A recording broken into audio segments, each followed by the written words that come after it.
Bienvenue dans ma mini-série sur les meilleures pratiques gagnantes pour être entrepreneur. Lorsqu'on décide de se lancer en affaires, il est crucial de s'assurer d'avoir les bons outils pour ne pas se planter. Lorsque moi j'ai démarré, la première chose que j'ai faite, c'est d'aller me former dans le domaine où je voulais démarrer mon entreprise. J'ai pris vraiment la peine de rechercher c'est quoi les meilleures formations que je peux aller chercher pour exceller dans mon domaine. Ensuite, je me suis assurée que j'ai défini clairement mes objectifs. Qu'est-ce que je veux atteindre? Comment je veux atteindre? Quelle sera ma mission et comment je vais pouvoir y arriver? Une fois que j'ai déterminé la formation que ça me prenait, la deuxième étape qu'il a fallu mettre en pratique, c'est de m'entourer de personnes qui ont eu du succès, de mentors qui ont eu du succès dans ce domaine pour me conseiller, m'orienter, de personnes à qui je pouvais poser des questions qui pouvaient m'aligner directement là où je m'en allais. Parce que je ne voulais pas prendre des années à faire des erreurs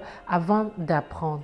Ensuite, la troisième étape, c'est de ne pas avoir peur de l'échec, de ne pas se faire terroriser par nos peurs, tout ce qu'on se dit dans notre tête pour ne pas passer à l'action. Donc, mettre de côté la peur et passer à l'action, ça c'est la troisième étape pour être sûr d'entreprendre avec du succès. La quatrième étape, une fois que je suis passée à l'action, c'est de continuer, de ne pas m'arrêter, de continuer à suivre mes objectifs et d'être ouverte au changement. Parfois, la réalité sur le terrain peut faire qu'on est obligé de s'ajuster. Donc, il faut être ouvert au changement, il faut être flexible et il faut s'adapter aux réalités au jour le jour.